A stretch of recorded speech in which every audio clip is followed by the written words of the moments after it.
بسم اللہ الرحمن الرحیم بسم اللہ الرحمن الرحیم الثالث انہم ابواب اللہ والسبیل الیہ والادلاء علیہ۔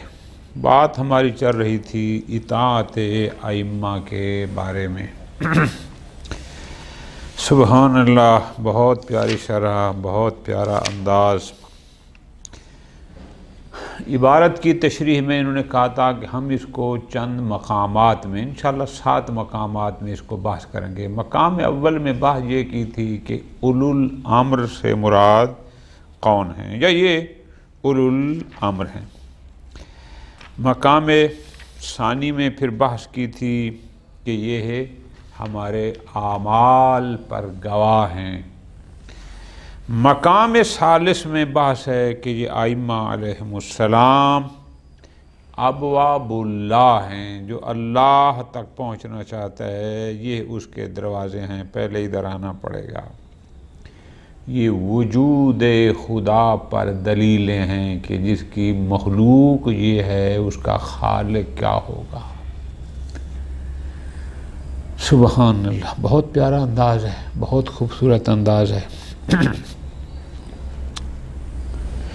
آج بھی روایات ہیں کہ ہم کیوں کہتے ہیں کہ ائمہ کی اطاعت واجب ہے، ہم کیوں یہ اعتقاد رکھتے ہیں۔ ہم نے کہا اس لیے ہمارا اعتقاد ہے کہ یہ اولو الامر ہیں۔ ہم نے کہا اس لیے ہم ان کی اطاعت واجب سمجھتے ہیں کہ یہ شہداء علی الناس، ہمارے اعمال پر گواہ ہیں بروز قیامت۔ ہم اس لیے ان کی اطاعت واجب سمجھتے ہیں چونکہ یہ ابواب اللہ ہیں، یہ مظہر وجود خدا ہیں، مظہر صفات خدا ہیں۔ ہم کہتے ہیں کہ کوئی ذات ہے جس نے ایسی ہستیاں بھی خالق فرمائی ہیں، یہ مخلوق ہیں، اور اس مخلوق کے ذریعے ہم خالق کی معرفت حاصل کرنا چاہتے ہیں، کیونکہ ان کی معرفت سے اللہ کی معرفت حاصل ہوتی ہے، اس لیے کہتے ہیں کہ یہ واجب الاطاعت ہیں۔ فرماتے ہیں انہم، یہ ائمہ اثنا عشر علیہم السلام ابواب اللہ، یہ ابواب خدا ہیں، یعنی اللہ تک پہنچنے کا دروازہ ہیں۔ والسبیل الیہ، جو ان کے راستے پر چلے گا یہ راستہ سیدھا الی اللہ، اللہ کا راستہ ہے۔ والادلاء علیہ، یہ اللہ کے یہ وجود خدا پر دلالت کرنے والے، رہنمائی کرنے والے ہیں، یہ بتاتے ہیں کہ کوئی ذات ہے جو ہماری بھی خالق ہے۔ کیوں؟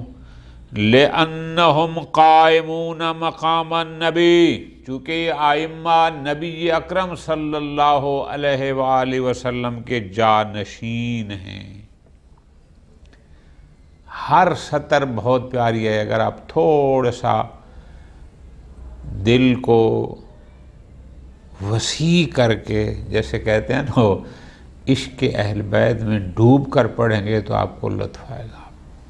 اور اگر کوئی ایسے دوست بھی ہمارے یہ درس سنتے ہیں کہ جو فی الحال اس دروازے پر پوری طرح نہیں آئے، محبت رکھتے ہیں لیکن پوری طرح نہیں آئے، اگر وہ تھوڑا سا ذہن وسیع کر کے بھی ان باتوں کو اپنے دل میں جگہ دیں، اپنے عقل میں، اپنے ذہن میں جگہ دیں، تو ان کو بہت فائدہ ہوگا، بڑی تبدیلی آئے گی۔ کیوں ابواب اللہ ہیں؟ فرماتے ہیں لِأَنَّهُمْ قَائِمُونَ مَقَامَ النَّبِيِّ، چونکہ یہ ائمہ نبی اکرم صلی اللہ علیہ وآلہ وسلم کے جانشین ہیں، قائم مقام ہیں۔ بہت پیارا جملہ، بات کو سمجھنا ہے۔ فرماتے ہیں فَكَمَا أَنَّ التَّعَبُّدَ وَالسُّلُوكَ بِدُونِ مَعْرِفَةِ النَّبِيِّ ضَلَالَةٌ وَتَحَيُّرٌ، اگر کوئی بندہ نبی اکرم صلی اللہ علیہ وآلہ وسلم کی معرفت نہ رکھے اور اس کی معرفت کے بغیر عبادت خدا انجام دے تو وہ سوائے گمراہی کے اور کچھ بھی نہیں ہے۔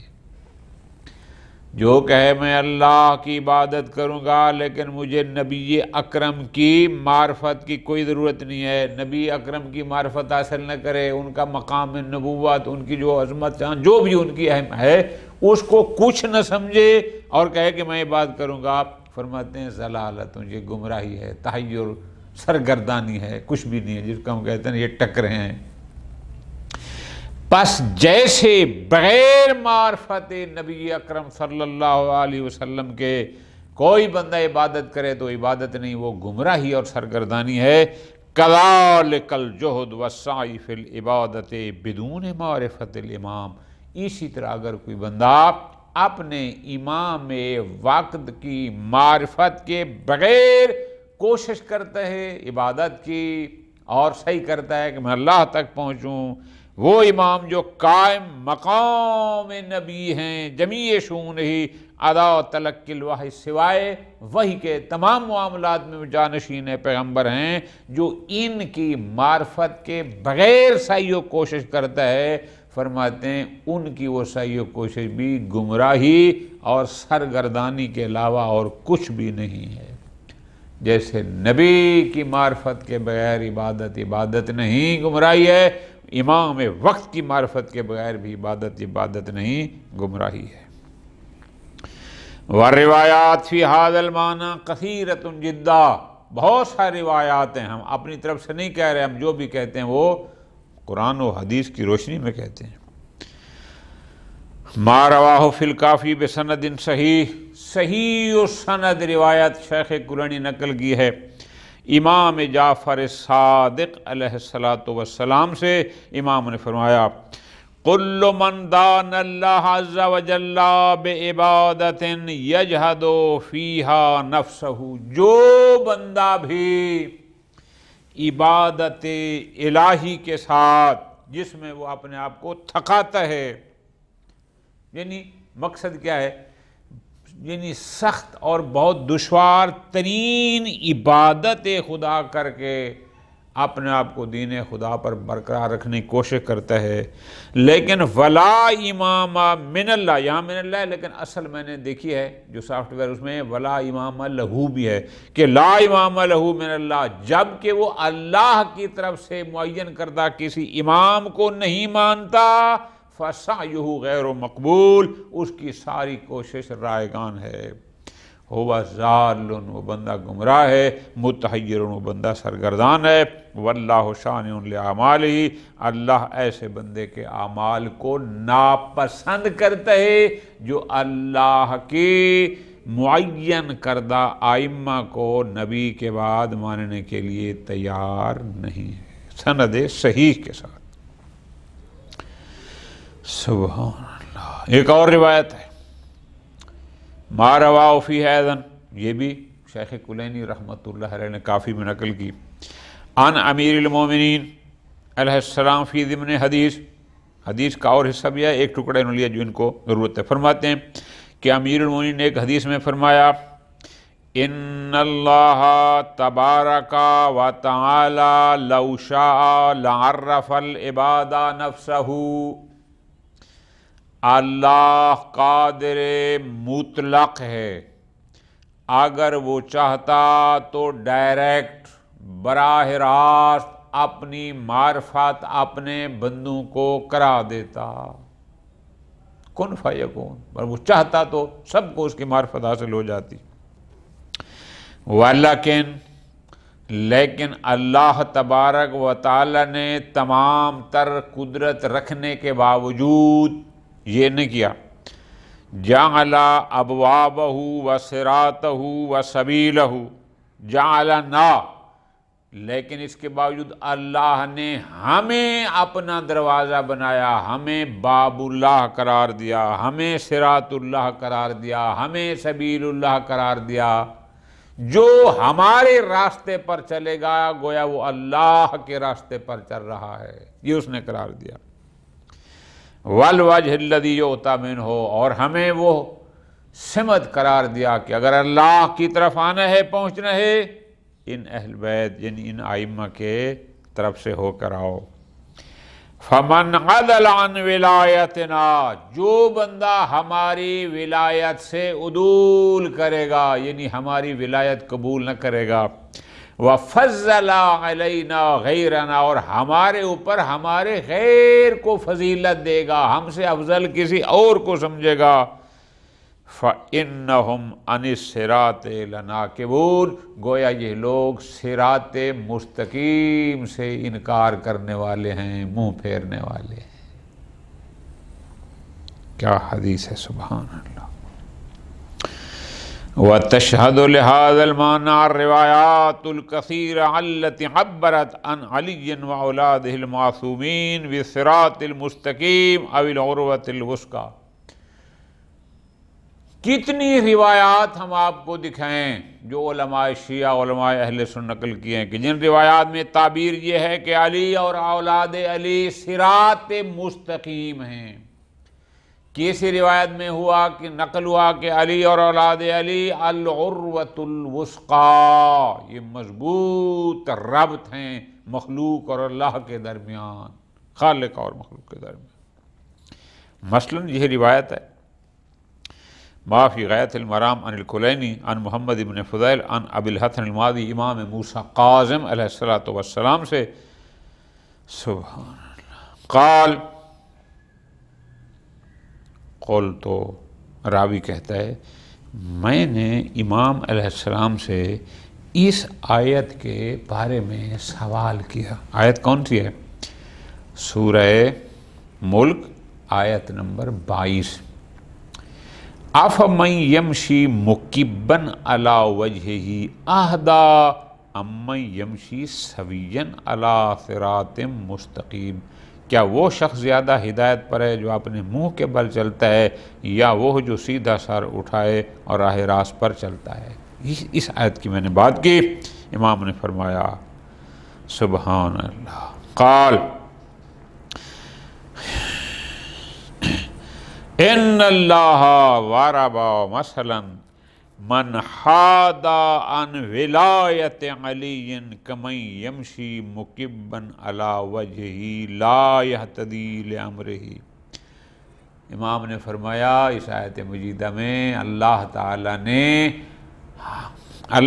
نے امیر المومنین کی ولایت سے روگردانی کرنے والے کو اس بندے کی ساتھ تشبیہ دیا ہے جو اپنے منہ کے بل چلتا ہے، رینگ کر، سر جھکا کے یا منہ زمین پر رکھ کے یوں چلتا ہے، اس کے ساتھ، کہ وہ بندہ ایسا ہے جس کو آگے کچھ نظر نہیں آتا اس کا۔ وَجَعَلَ مَن تَابِعَهُ، اور جو اتباع علی کرتا ہے، جو ولایت سے روگردانی نہیں کرتا، اس کو قرار دیا سویًّا علی صراط المستقیم، کہ اس کی مثال وہ ہے کہ جو بندہ سر اٹھائے سیدھے راستے پر چلتا ہے۔ یہ در حقیقت آیت اس بارے کو بیان کر رہی ہے۔ وَالصِّرَاطُ الْمُسْتَقِيمُ، وہ صراط مستقیم کیا ہے؟ فرمایا امیر المؤمنین۔ ایک اور روایت ہے غایۃ المرام میں، کیا روایت ہے؟ عن ابی جعفر، امام محمد باقر علیہ السلام سے، سبحان اللہ، کون سی آیت مجیدہ ہے؟ سورہ انعام، آیت نمبر 153۔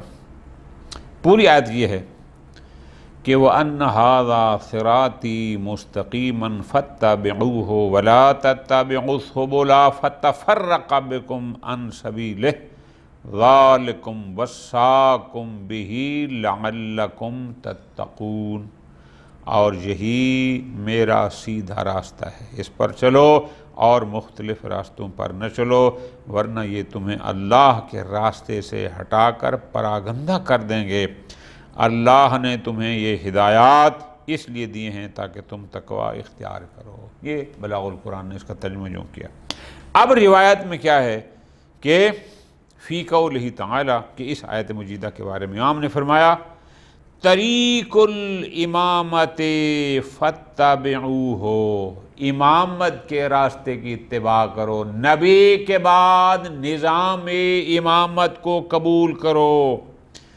لا تتبعوا سبلا، یعنی اے طرقاً غیرہا، امامت کے علاوہ کوئی اور راستہ تلاش نہ کرو، وہ تمہیں نجات نہیں دلائے گا۔ ذالکم وصاکم بہ لعلکم تتقون۔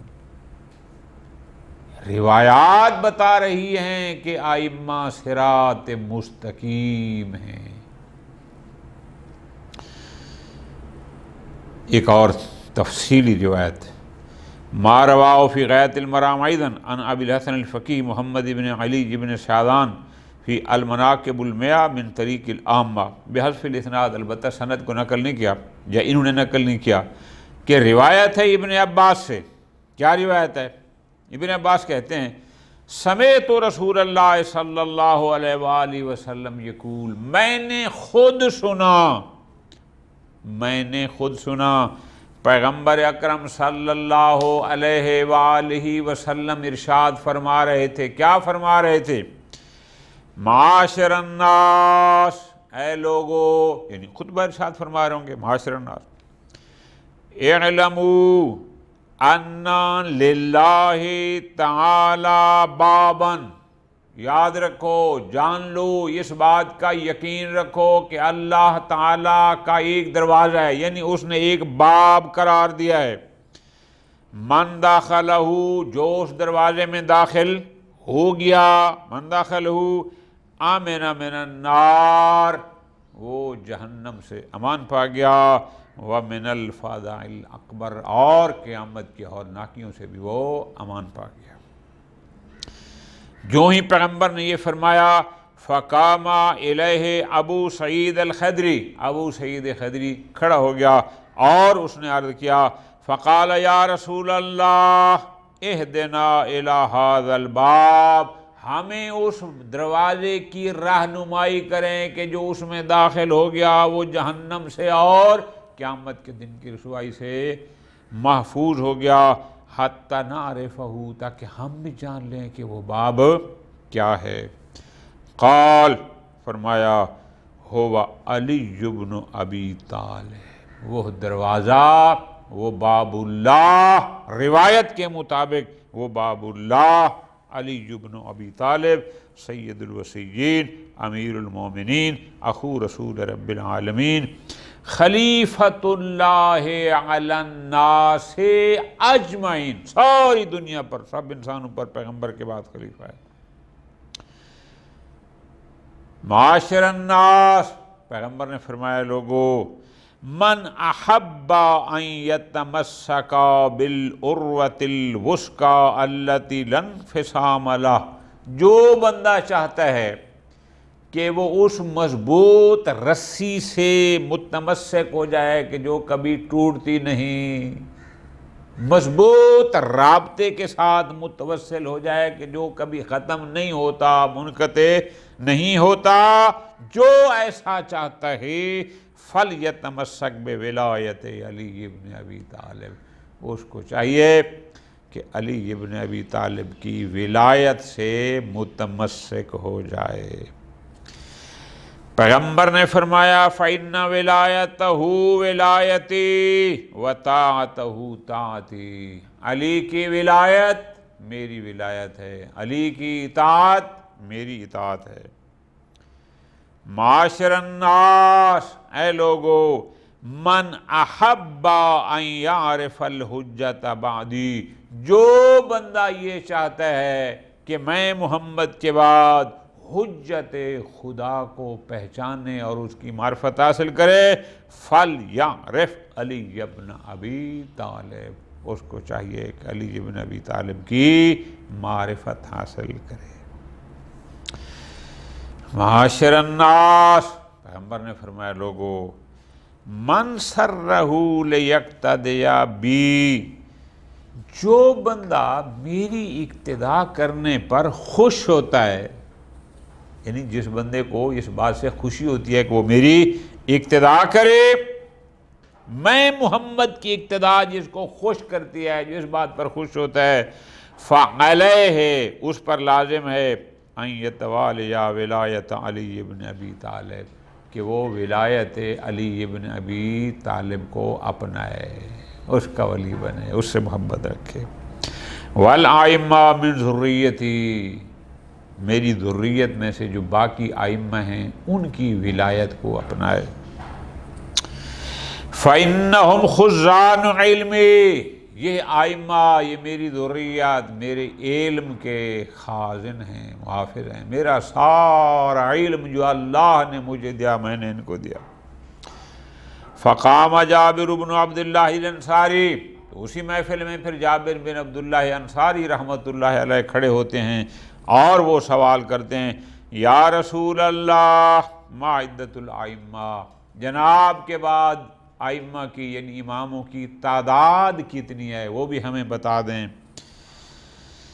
سبحان اللہ۔ فقال پیغمبر نے فرمایا، یا جابر سألتنی رحمک اللہ عن الاسلام باجمعہ، تو نے جو ظاہراً مختصر سوال کیا کہ جناب کے بعد ائمہ کی تعداد کتنی ہے، در حقیقت انہوں نے پورے کے پورے اسلام کے بارے میں سوال کیا ہے۔ کیوں؟ جہاں ائمہ اثنا عشر نہیں وہاں اسلام مکمل نہیں، گویا تو نے پورے اسلام کے بارے میں سوال کیا۔ اور پھر فرمایا، عدتہم عدت شہور، ان کی تعداد ہوئی ہے جو سال کے مہینوں کی ہے، ہو عند اللہ اثنا عشر شہرا فی کتاب اللہ یوم خلق السماوات والارض، اور 12 مہینے ہیں۔ اللہ نے یہ جو نظام حیات خلق کیا، زمین و آسمان خلق کیے، سال کے 12 مہینے بنائے، جیسے مہینے 12 ہیں میرے بعد میرے جانشین بھی 12 ہیں۔ فرماتا وعدتہم عدت العیون التی انفجرت منہ لموسیٰ بن عمران، موسیٰ بن عمران میں اور جب زمین پر چھڑی ماری ہے جو ان کو معجزہ ہوا تو اس سے جتنے چشمے پھوٹے تھے وہ کتنے تھے؟ 12۔ تو بس میرے بعد میرے خلیفوں کی تعداد بھی 12 ہے۔ فرماتے ہیں ان کی تعداد ان چشموں کی تعداد کی ہے، التی انفجرت منہ لموسیٰ بن عمران حین ضرب بعصاہ، جب جناب موسیٰ بن عمران نے اپنا عصا مارا، فانفجرت منہ 12 عینا، اور اس سے 12 چشمے پھوٹے، بس جیسے وہ 12 چشمے پھوٹے تھے میرے بعد میرے خلفاء کی تعداد بھی 12 ہے۔ فرمایا وعدت نقباء بنی اسرائیل، جتنے نقیب بنی اسرائیل کے تھے میرے جانشین بھی اتنے ہیں۔ اور خود قرآن نے کہا وَإِذْ أَخَذْنَا مِيثَاقَ بَنِي إِسْرَائِيلَ وَبَعَثْنَا مِنْهُمُ 12 نقیبا، ہم نے ان میں 12 نقیب بھیجے۔ فَالْأَئِمَّةُ یا جابر، پیغمبر فرمایا جابر میرے بعد امام بھی 12 اماماً، 12 امام ہیں، اولہم علی بن ابی طالب وآخرہم القائم صلوات اللہ علیہ۔ وتشہد لذلک اذن الروایات، اور بھی ہمارے پاس روایات احادیث کتب میں بھری پڑی ہیں جو دلالت کرتی ہیں کہ ان الائمۃ علیہم السلام ارکان الایمان، یہ ہے ارکان ایمان۔ آپ کو پتہ ہے نماز کا رکن نہ ہو تو نماز باطل ہوتی ہے، یہ ارکان ایمان ہے، یہ ہیں تو بندہ مومن ہے، یہ نہیں تو پھر ایمان بھی نہیں۔ لا یقبل اللہ جل جلالہ الاعمال من العباد الا بولایتہم، جب تک ان کی ولایت نہ ہوگی اللہ اپنے بندوں کے اعمال قبول ہی نہیں کرتا۔ وروایات الدالہ، بہت ساری روایات ہیں جو یہ کہتی ہیں کہ ان علی باب مدینۃ العلم، بعض کہتے ہیں کہ علی باب مدینۃ الحکمہ، بعض کہتے ہیں علی باب مدینۃ الجنہ۔ والروایات، کتنی روایات، ایک دو کی بات نہیں، بہت ساری روایات جو کہتے ہیں کہ ان علی قسیم الجنت والنار، کہ وہ جنت جہنم تقسیم کرنے والے ہیں۔ ولی الحوض، حوض کوثر کے ولی، انچارج متولی وہی ہیں، ساقی حوض کوثر بھی وہی ہیں۔ وَنَحْوِهَا مِن طَوَائِفِ الْأَخْبَار، بہت ساری مختلف قسم کی روایات جن کے مضمون مختلف ہیں، التی کانت مرویۃ فی جوامعنا و جوامع اخواننا العامہ باسناد متواترہ۔ تو پس ان ساری دلیلوں کی بنیاد پر کہ جب ہمیں پتہ چلا کہ عروۃ الوثقیٰ یہی ہیں، ہمیں پتہ چلا کہ صراط مستقیم یہی ہیں، ہمیں پتہ چلا کہ ان کی معرفت کے بغیر اللہ کی معرفت نہیں ہوتی، ہمیں پتہ چلا کہ ان کا راستہ رسول کا راستہ ہے، رسول کا راستہ اللہ کا راستہ ہے، اس لیے ہم کہتے ہیں کہ ائمہ کی اطاعت واجب ہے۔ وصلی اللہ علی محمد و آل محمد۔